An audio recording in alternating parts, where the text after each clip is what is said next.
All right, this is back to the series of escape room ideas for those who are looking for some cool ideas. This particular idea is the two-hand touch, which a lot of escape rooms, professional escape rooms would have, and a lot of amateur escape rooms could have it very easily, but most people just don't know how to go about doing that. So I'll explain to you very quickly how I went about to do this. One of the things I needed to do is buy something called an energy stick. I got these particular ones at Toys R Us, and I think they're on sale for like $2 at the time. And I'd seen one like this a long time ago when I was a child. Basically, when you hold both ends together, it lights up. That gave me a great idea. Because what you can do is you can have a herd of like 20 people holding hands. One person touches one side, and then you make a chain around the room, and the other person touches the other side, and that completes the circuit. Both sides lights up. So I had a great idea with these. So I bought two of them because it was at a store that was not my hometown. And the first thing I noticed was on the box, it said, batteries are not replaceable. I was like, oh no.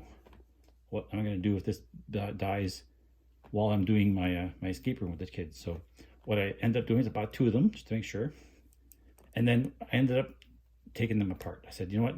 It's too hard. I tried retrofitting some things on here to make it work better. I ended up taking the tube apart, the wiring, a little circuit board at the back, and I could also access the batteries as well. So once I found out the contacts, there's one wire that runs down the entire tube between the two contacts. Once I isolated those wires and figured out which ones they were, I said, well, I could take that apart and I could put the chip inside this box right here.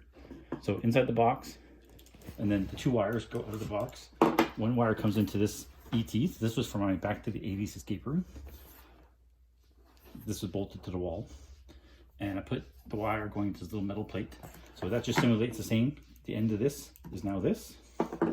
And on the second side, I did the same thing, but I couldn't have it out right away because anybody could figure it out without going to the clue. So I had a little lock latch thing added to it as well.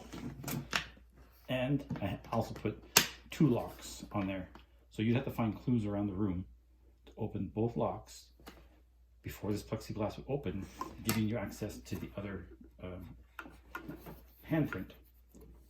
Now, even with that, we had them separated far enough where one person couldn't go and touch both at the same time. That would be too easy. So we had one far enough away the room, the other one far enough away that we'd need at least two people to activate this clue. So once they had them both open, this was on a table somewhere else in the room. It's long enough cable for that. The people would come, they see the handprint here on the board, and they see ET, and they put their hand there, the other person put their hand there, and they're like, it's not working, something's not right. A lot of times they'd have to ask for a hint. We tell them the hint's right on the board. Right here on the board, the hint's right here. And then once they figured out ET's touching Elliot's finger, they would always click in. And then they would say, oh my God, okay, put your hand there, and now put your other hand, touch fingers in the middle. And as soon as they touch fingers, it would light up down here. So the exact same lights, exact same sound, everything there. So I could easily put numbers here and had it light up certain numbers, but I wanted to make that harder as well. People seeing these symbols all throughout the room on different objects, like on top of this here little case, there's a symbol, but it means nothing to anybody. Okay, it's just a symbol for nothing.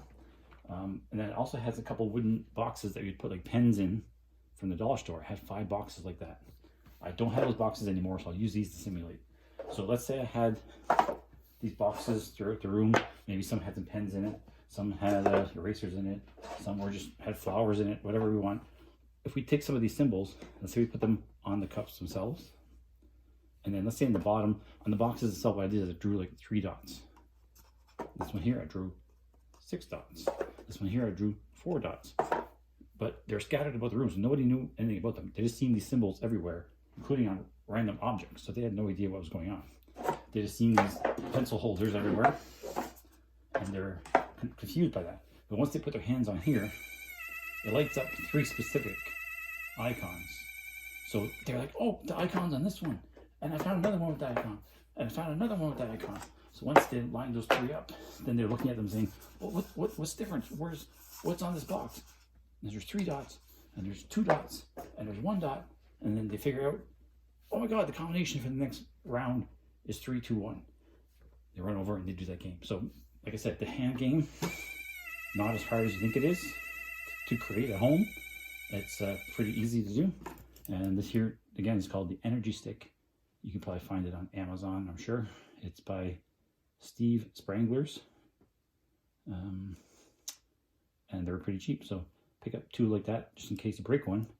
And it's easy to make. Good luck to y'all.